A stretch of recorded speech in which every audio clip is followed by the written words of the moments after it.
What's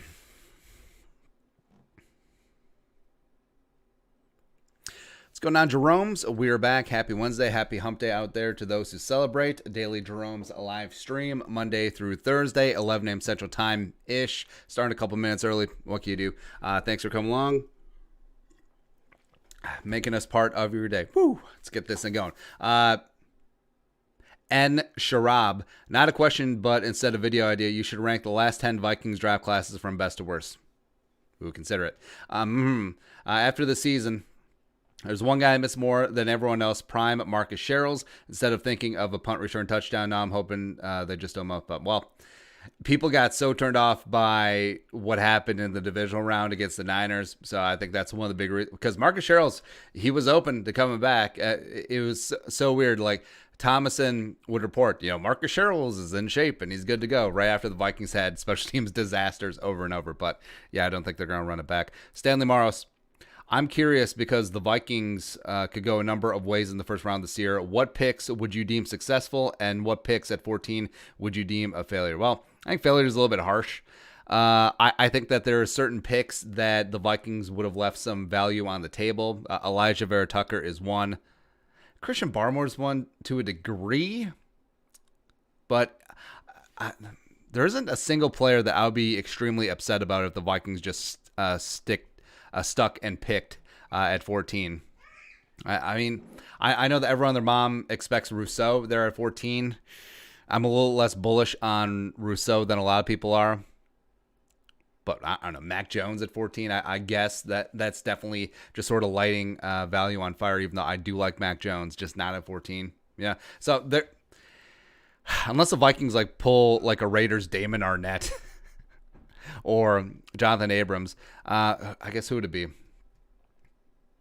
guess 14 would be a little bit high for Morig and Javon Holland if they went safety. I don't know, Asante Samuel at 14, that's super high. But I guess there's... Oh, Kyle Trask. I'll be upset about Kyle Trask at 14. Hell, I'm upset about Kyle Trask at 78. But laces out, Dan. If Zimmer were to get fired, who's the coach you would like to see become the new head coach? I personally really like Brian Kelly. Oh, boy. So Brian Kelly, personality-wise, not a fan. But he does get results at Notre Dame. Even though Notre Dame... So Notre Dame has a conundrum, is that they're still... The school itself is in love with the aura of Notre Dame, also a big part of their fan base, but they simply cannot recruit the top-tier talent. They don't have the competitive advantage that they used to back in the day when, 2 teams a week were on TV. The whole... they lost the NBC contract. Or do they still have it? But the whole novelty of back when there was 4 channels on TV and Notre Dame played on one of them every single Saturday, that is gone. That whole recruiting angle is gone. Plus, I understand as an institution, you want to keep your academic standards high. It's going to cut out a significant portion of some of the best recruits. It just is. It just be what it be. So the fact that Brian Kelly has had success in Notre Dame, but there's a reason why they get waxed every single time they're in a significant bowl game or the playoff. We need him a wax. They're not going to get over the hump. But Brian Kelly in the NFL, I've been waiting for it. I don't know. You don't necessarily have to like your football coach. I mean, Belichick is a great example, but yeah, I don't know if it would work. I think that his style would grate on players that he can't just turn over every 4 years. But head coach, Bieniemy is up there. I mean, if Clint Kubiak has a phenomenal year as OC and the offense is not the problem, I may give him a shot. And that might just be a makeup call because the Vikings screwed up with Stefanski, but yeah. Brian Daboll will be up there for me. Lincoln Riley if you want to make the jump. But I would definitely be more inclined for an offensive-minded head coach. Yeah. Sure. Luke Neeson. If Jalen Waddle falls, we should take him. Yes. The O-line is stacked. We just need a second. Thoughts? If Waddle falls and you checked a couple of boxes of free agency, yes. You absolutely should. Or, I mean, if Waddle falls, there could be teams very interested in coming up and getting him, especially if the Patriots are out on quarterback. I don't think he gets by the Patriots at 15, given their just dearth of receiving options. Next up, John Q. You reckon there's still any chance we get Reef back on a pay cut and kick him inside the guard with Ezra or rookie left tackle, or is that just stupid at this point? Well, I think the team would be less inclined to bring Riley. Also, I don't think Reef wants to kick inside. He'll do it as last resort, but if he's back on a pay cut, I think one of the stipulations would be that he stays at left tackle. So I think Ezra left tackle, that dream has to be pulled on hold for a hot second. But I mean, if Christian Darrisaw is there in the draft, or the Vikings somehow sign Trent Williams, Ezra, you have to learn how to play guard, bro. Miles, is DJ one a viable option at edge next year? Yes. Starting, or at least getting starter level snaps, so playing 700 snaps for the season. Yes. Thorvald Von Johnson. Is there one player that can make the Vikings 2021 season or bust if they get injured? Daniil, I'll put Cousins up there, depending on what happens with the backup quarterback spot. Because say the Vikings have turnover to Nate Stanley. No. Ben Bauman. If you combine the 2020 and 2021 and next year's drafts all into one, held the draft this year with all players coming in as rookies, who would go top 14? Oh, Jesus Christ. That's too much thinking. Let's just do the quarterbacks. So, I think Lawrence would still go 1. I think Burrow would go 2. Well, it's hard to price out what Herbert did in his rookie year. Second in offensive rookie of the year voting, or at least should have been. All right. I don't think any of the quarterbacks next year would crack the top 3. So I'll go Zach Wilson 3, Herbert 4, Fields 5, Rattler 6, Howell 7, Tua 8, Trey Lance 9, and Desmond Ridder 10. Why the hell not? Ben Bauman. Oh, we are. Logan Hoffman. Drafting a wide receiver in round 1 doesn't make sense since we have so many other needs. Well, that's a piss poor reason. Not if Jalen Waddle or Devontae Smith or Kyle Pitts are at 14. Because you have other needs, that's a super reason. So what are you gonna do? Are you gonna overdraft Elijah Vera Tucker at 14, or are you gonna overdraft Barrymore at 14 just because those are other needs? Now you have a gang of picks. You're gonna have 6th, 3rd, or 4th round picks. Also, we don't even know what the Vikings are gonna do in free agency as of right now. They can certainly clear up money and go after things. So no, just that on its face. No, that's a stupid statement. No, Michael Merchant Robbles, you're the best YouTuber ever. Thank you. I love hearing this so entertaining. Robbie, from San Luis Valley, who are your top 10 overall prospects in this year's draft? All right. Lawrence, Wilson, Penny, Slater, Farley, Pay, Darrisaw, Waddle, Pitts, Devontae. Oh, no, Jamar Chase up there. Yeah, in relative order. But, yeah, I put Chase as wide receiver 1. Stanley Maros. At the start of the 7th round, how many picks do you think we'll have left? Probably just 1. Because I know that Spielman loves trading down and getting additional 7th round picks, and it may be smart this year. Well, the reason they do it is that they get control of players that they want as UDFAs. They pay a little bit more since contracts of a 7th rounder versus a UDFA, but also they don't have to bid against anyone. And it's actually a smart way to go around and do your business. But I mean, this time around, given that they're going to have 2 3s. Probably 4 4s, 2 5s, 2 6s. I don't know if they're going to have an appetite for that many 7th round picks. Jake Martinson. I know we get pretty excited about maybe signing Leonard Williams or Patrick Peterson, but do you think Do you really think we will have that much free cap in free agency? Also, well, we outlined how the Vikings can free up 30 million cap space by very reasonable moves that they could make this offseason by cutting or trading Reef, cutting Rudolph, cutting Bailey, cutting Steffen, cutting Skullquit, and cutting or trading Barr. Yeah, they can free up 30 million easily. Plus, not even including restructures. Also, can you do a fast take on our current Minnesota Timberwolves and how a real Jerome would fix them? I haven't been following the Wolves close enough. I know that Anthony Edwards had a good game, but the Wolves still lost. Get rid of everyone except for Cat and Edwards, and also firing Ryan Saunders. Like, I wanted it to work out, it ain't working out. Chris Danny Hansen. Will the Vikings make a move in free agency before the draft, or will they wait till after? I could be before. Like, if they're going big game hunting, like if they're going after a Thuney or a Trent Williams, it's going to have to be before. Sion 12, blah, blah, blah. If you haven't already done so, can you please say a few words about the hero Chris Wesseling, RIP? So Chris Wesseling, fortunately, passed away from cancer last week. And he was a great writer.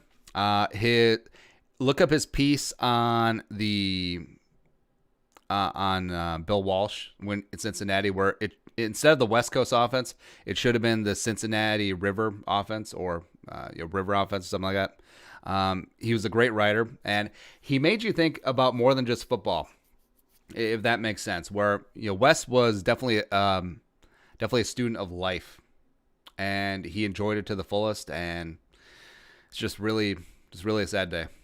I mean, Wes was just phenomenal. He was. Peter Hoffer. If Kwity Paye, Devontae Smith, Darius are there at 14, who'd you take? I would.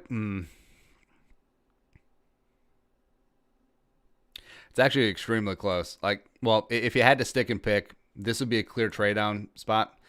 But not factoring in free agency, I would take Darisaw, Devontae, and then Kwity. Yeah, it's really close. Stanley Maros, best full NFL first round draft since 2000. Probably 2014.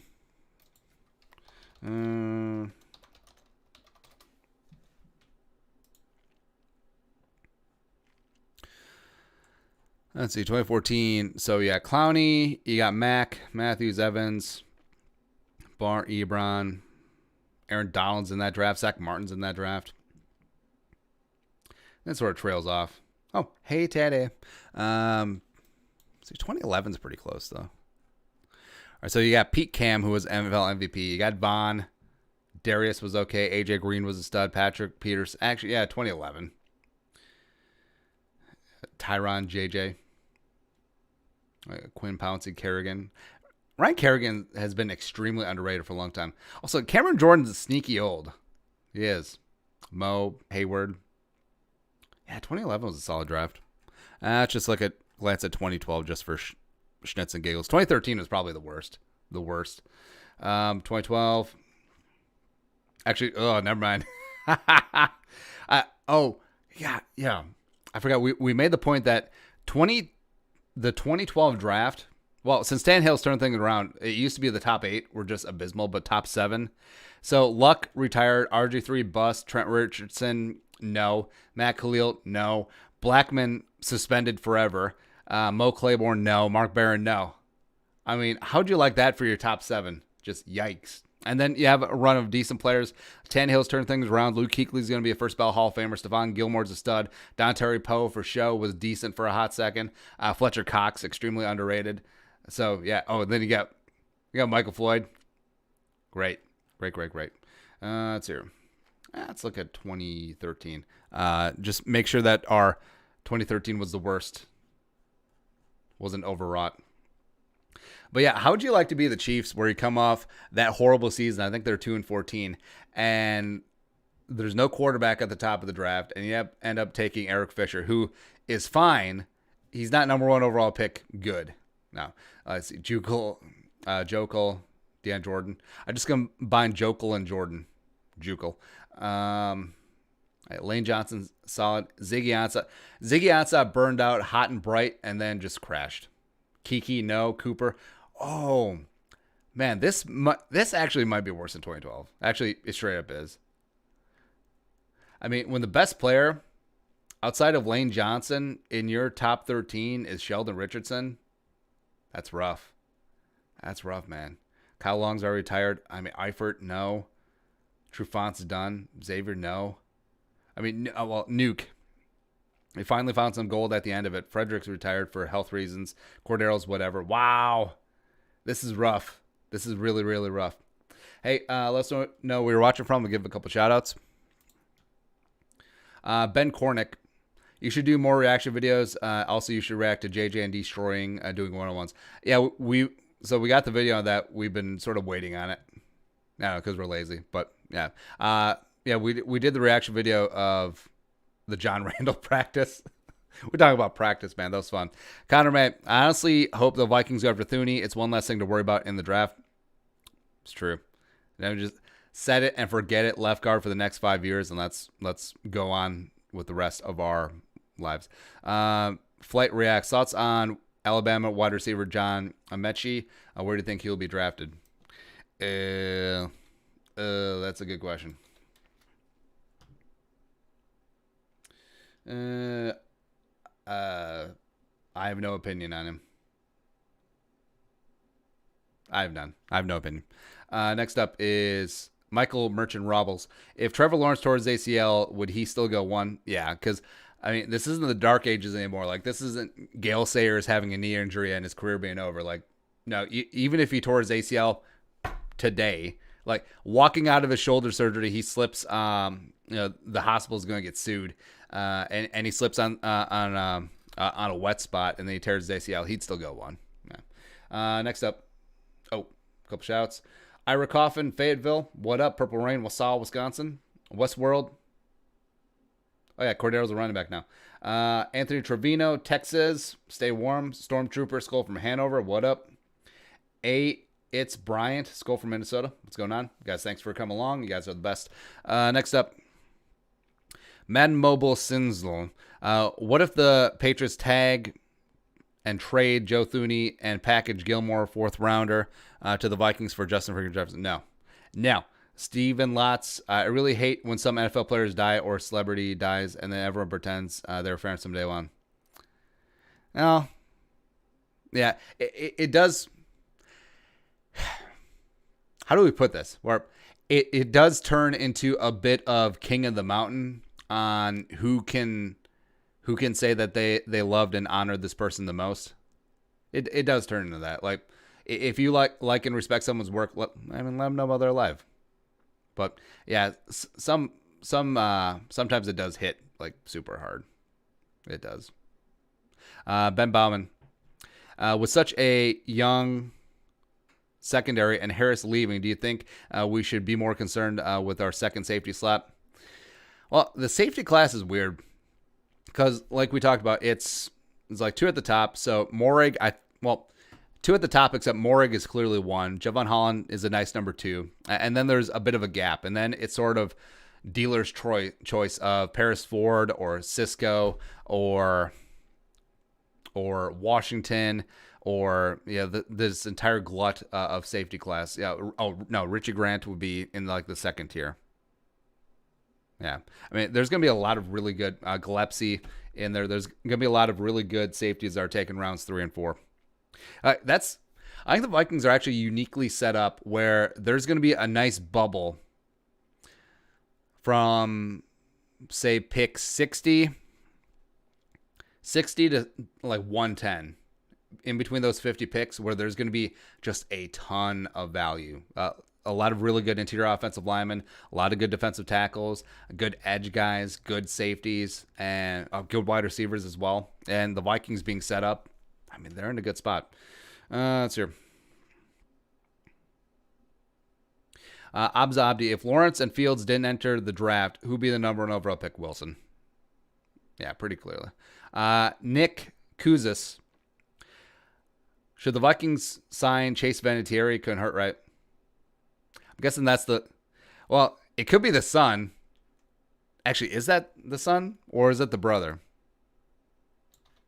Oh, wait, no, Please tell me that's the son. It's got to be his son, right? Chase Fantieri. Oh, nephew. Damn it. Give the kid a tryout. Why not?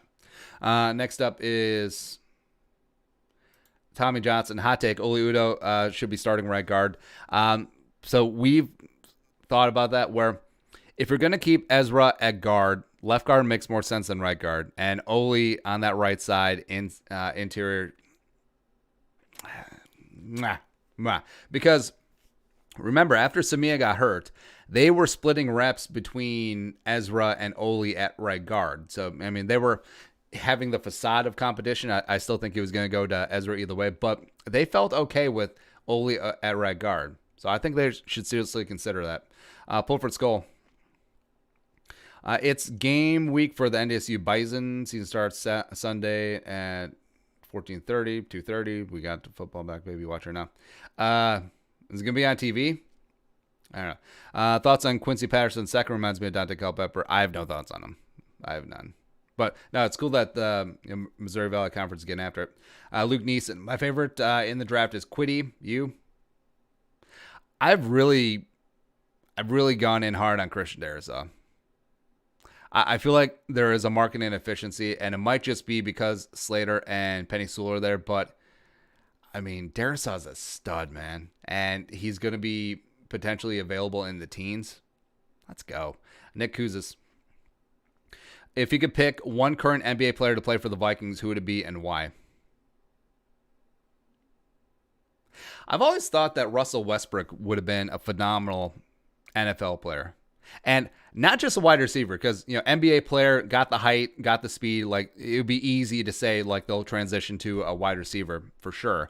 But, I mean, Russell Westbrook could be a outside linebacker. He could be a money backer. He could be a strong safety. Like, Russell Westbrook is a tough kid. He's not kid, like, he's older, but absolutely tough dude. And plus he plays poker. Like, whenever his team is in, playing the Wolves, like, he'll stop in Canterbury. He'll play cards. It's kind of fun playing 20-40 with Russell freaking Westbrook. And plus, he takes it seriously, man. I think Russ is a very serious dude to begin with. But yeah, I mean, 20-40, like, a big bet to him is nothing. It's been stakes anyways. But he plays hard. I respect that. I think Russ would have been a great NFL player if he didn't pick basketball. Stanley Morris. That said, Zion Williamson. God, where was Zion play? Left defensive end. Pretty good. Stanley Morris. Really hoping we can pick a top-tier offensive line, help in free agency, and then hammer defense in the draft. Best free agent draft scenario, IMO. What's yours? Well, we did a mock draft where Thuney was signed and Reef was retained, and then they just hammered defense. It was a lot of fun because, God, who'd they get? They got Parsons.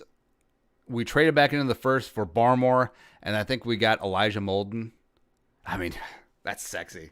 That is sexy. George St. Baptiste. But if you think they went the other direction, George St. Baptiste. How is it possible the Jets at one point had Mo Wilkerson, Leonard Williams, Sheldon, Snacks, and Coney Ely together at once and still finished bottom of the league in sacks and pressures? That was a dark time. That was not a good time for the Jets. And let's see, that was bad. John Idzik was a bad GM. I'm just really, like, Todd Bowles didn't really get a fair shake. But Ben Cornick, are you going to live stream any of the draft? Yeah, maybe. Chris Danny Hansen, with as good as Daniil Hunter is, why did he fall to the third round? Well, it's sort of like a Jason West situation where Daniil only had 4.5 total sacks during his career at LSU. Now, a big part of that was he was doing a lot of the dirty work. Like, he was playing 4-tech, 5-tech. Like, he was taking up bodies, filling gaps, and letting other players be heroes. Now, in retrospect, should they have just let him be like a blindside edge rusher, like a stand-up 3-4 outside linebacker, or playing a wide 9, just getting after it? Yes, absolutely yes. But the physical tools were easy to bet on. But so most GMs, they're either in two camps, like college production or betting on traits, where the Vikings are consistently betting on traits. It's like how when people look at Kyle Trask and be like, how can he not be a first round pick? How can he not be a top 10 pick? Because he threw for 5 billion yards in the SEC. And yeah, it does have some merit. But if you look at the traits, you can see why teams are a little bit shying away from him. Where, bring it full circle back to Jason Webb, where Jason Webb is an absolute physical freak. Like, he might be a more freakish athlete than Danielle Hunter. 6'5", long arms, 260, might run a 4.3 40. I mean, that's insane. But he only had 6 career sacks at Penn State. I believe that's right. So it's hard to reconcile. It's like, well, if you're this physically gifted, how come you only produce X? And I think that Danielle Hunter suffered from that to a degree, but obviously, I mean, the prognosticators were wrong, and the Vikings got huge value with him in the 3rd round. And also, I think teams were sort of scared off by physical tools guy because of what happened to Vernon Golston. So Vernon Golston, Ohio State, was just an absolute freak, a combine, underwear Olympics warrior, and was bad. Aaron Mabin fell into that category as well. Mike Mamula was the OG. I know. Yeah, was the OG original, workout warrior type guy that just didn't translate to the NFL. Long story longer. We thank you for that. Steve Patton. Trade, cut, extend, Reef, Rudy, Barr. Cut all of them. End. That's it. Go for audio greatness. Well, trade Reef because he would have some trade value. Is Slater an instant plug-and-play guy like Wirfs was? Yes. And you get to decide where you want to plug and play him. Like, you can plug and play him at a guard spot. He's even been working at center during the offseason. He played, tackle at Northwestern. So he could literally play all 5 spots. Probably relatively well, too. Derek Baker. When it comes...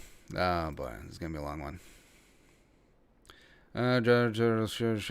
Roughly what percentage of first, second, third round picks fail to live up to the pre-draft evaluation? Well, percentage of success, or whatever is defined as success, that it precipitously drops as you go. I mean, that's why, hitting on 6th or 7th round picks with higher frequency, like Spielman has done throughout the past, it is big since the level of success, the hit rate is so much lower. Whereas on a batting average for first round picks, maybe 300, roughly. Like, you could say that it's 50-50 on picks. I think it is lower than that. It really is. And then, the drop off between like day 2 guys in general, like second and third, probably. All right, so say first round batting 300, day 2 250. Actually, that might be a little bit low. Say 275, and then 4th round on, it drops pretty hard. Like, maybe you're batting 100 or $110 in the 7th round. That's about it. Yeah. Westworld. Sean Payton was banned for a year, and Saints fans still think the ring is legit. Asterisk. Westworld. Do you think it's fair to say Tua is not the man for Miami? A ton of Tua hate after only 1 year. I think it's complete BS if they're tucking tail and running on Tua already. Now, it might just be that they're mad at themselves because they picked Tua over Justin Herbert, and Herbert had the year that he did. Should have finished second offensive rookie of the year. But that's not Tua's fault. Plus, that offensive line, not great. And yes, he played like a rookie. Guess what? He is a rookie. Same thing with the Eagles and Jalen Hurts. You ready to tuck tail and run on Jalen Hurts after 4 games? No, it's stupid. It's moronic. And, if a team wants to give up on Tua or Hurts, come on in. We will definitely lowball you. We won't give you the draft capital that you invested in them. But if you're ready to give up, sure, come on in. Hunter Williams, Skull from Savage, Minnesota. Thanks for contact. Thank you. Will the Vikings get Linval Joseph free agency? I would not bring him back. Nah, as much as I love Big Goon, I love Linval. It's Pierce's time, and barring him signing for the league minimum, nah. Ben Cornick, if you had to take JJ or Hunter off the team, who would it be?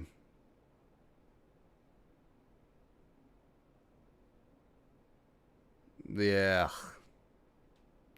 Well, there's a couple factors in money. So I assume that if you took Hunter off the team, his cap would be cleared up as well, and JJ's on his rookie deal. Plus, you factor in age. Hunter's going to be 26. Justin Jefferson is, 22? I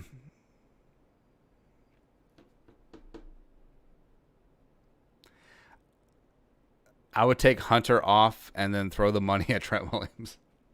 Or if we take Hunter off, can we throw the money at Shaq Barrett? Guess that would make sense. Jalen Bolton Steiner. How much trust do you have in BCB to be a true wide receiver 3? Not a whole lot. That's why I'm very bullish on if Devontae Smith falls 14. But, I love all the comments. Oh, there's no way that Devontae falls 14. Okay, but Daniel Jeremiah just said that it's a possibility. Now, it's not saying it's going to happen, but a guy with a decade of NFL scouting experience has been neck deep in the draft for longer than you've been alive. Yeah, I'll go with DJ. Zara 44. Which team deserved a ring more, 09 or 2017? 09. And the fact that the Saints employed some rather dubious tactics in the divisional round and the NFC title game to get theirs. Yeah, 09. 2017, guys just didn't show up. Like, they were emotionally hungover from the Minneapolis Miracle, and they just sort of took the Eagles for granted, and they got their ass whooped. I got friends that are Bears fans. They say that they think they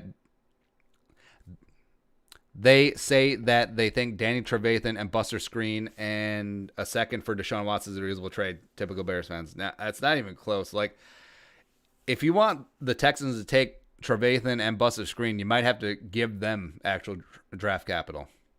So, no. Pulford Skull, if you want to do a Jerome meet and greet like a huge barbecue, putting everyone face-to-face, talking Vikings, where would you like to do that? Thanks for all the contact and work, Andy. I don't know. Maybe we'll plan. Maybe producer Ellie will plan something after the pandemic. Miles. How will Kirk Cousins do if he gets a good O-line? Super Bowl. No cap. Go for audio greatness. What round does Spielman draft his kid? Next year, 5th round. Jaimo Kayukin. Who are some of the more underrated free agents you like this year? Who could be valuable depth pieces you would like to sign?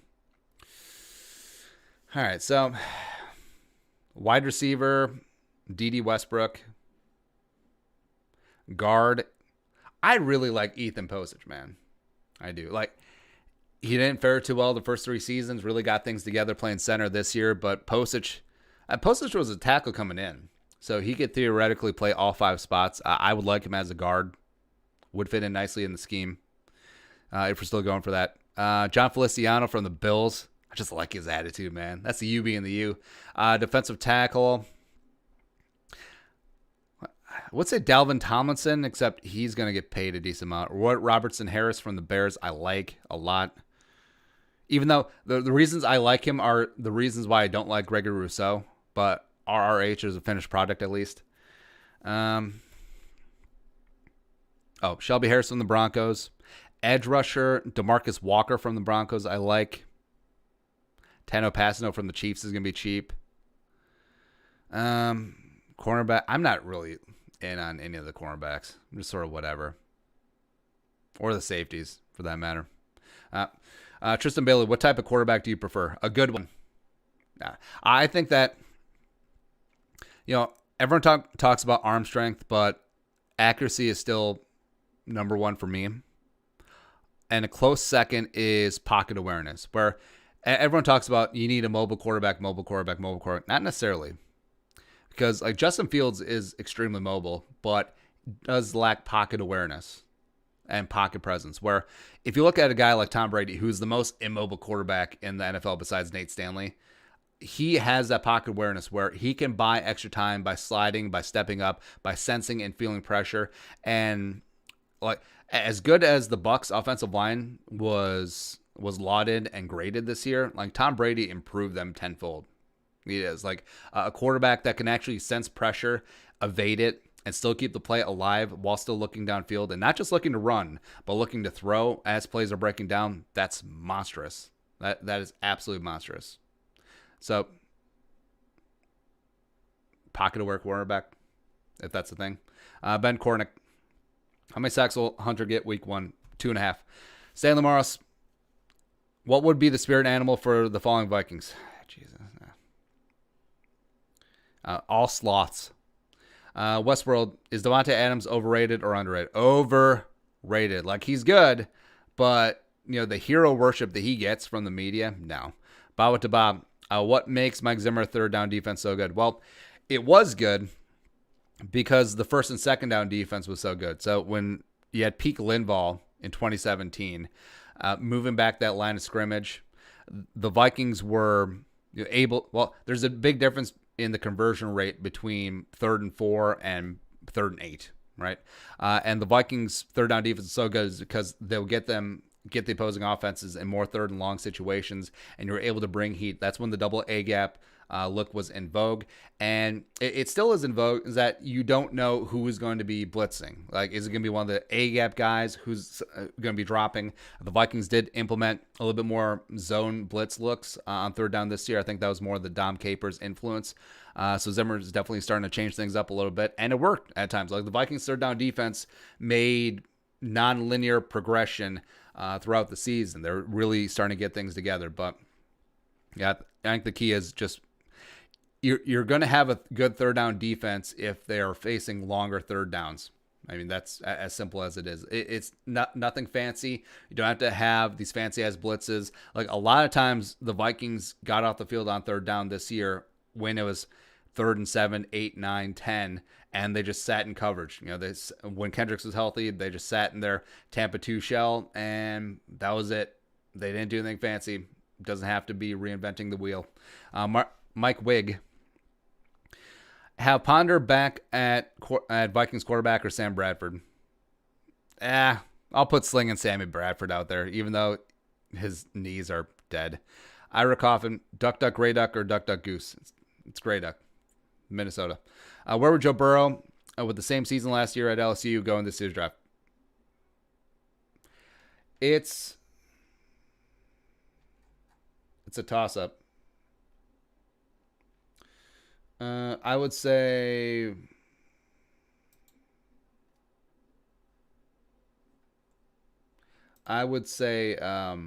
Lawrence would still go 1, and Burrow would go 2. Mainly because Lawrence has 3 years of amazing tape, and Burrow basically had like 1.5. Like, his 2018 season was sort of whatever. Yeah. All right, next up, Robbie. Who are your top picks for offensive rookie of the year and defensive rookie of the year in this year's draft? Well, I guess Lawrence is the prohibitive favorite. Although Zach Wilson, depending where he goes, like, he might pull a Herbert and just get after it, even though Herbert should have been second offensive rookie of the year. Other positions. God, Jamar Chase is a bad man. Or Devontae Smith might be the third wide receiver taken and then just go off like he did in his Heisman year. And if he fell for the Vikings at 14, God, that'd be a lot of fun. Defensive rookie of the year. I guess Kwity Paye. Micah Parsons, man. Depending where he goes, it cause a handful of forced fumbles, get a couple interceptions, get a handful of sacks, boom, you're in. Maybe Caleb Farley, but no. Abs Abdi. Should Osborne be given the chance to compete for wide receiver 3? I guess. Not saying he's going to win it. Dark Knight, what do you think about the Bengals? Indifferent. Burrow or Herbert? I'll still go Joe Burrow. Daniil, Cousins, Thielen, and Kendricks for Lawrence. Would you do it? Yes. Marvel or DC? DC. Love the content, even though I'm Bengals fans. Skull. Gavino, would you do Thielen for Orlando Brown straight up? Yes.